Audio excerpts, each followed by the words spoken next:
Evo, generale Savčiću, neki stranci i većina pripadnika takozvane armije BiH kaže da su oni počinili 1%, matematički 1% zločina u građanskom ratu u BiH, oni kažu u agresiji BiH, i ko se ne pomiri s tim, on nema dobru namjeru da živi sa svojim komšijama.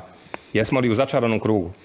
Pa sa takvom tvrdnjom i takvom isključivostu i takvom laži, onda smo svakako u začaranom krugu.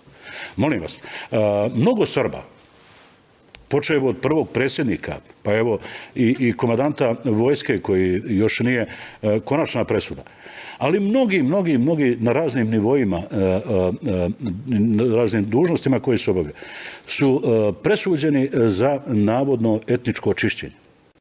Pa gdje su Srbi u federaciji? Ko će za to odgovarati? Pa mi imamo televizijske snimke gdje se naređuje progon, paljenje i sve ostalo. I šta?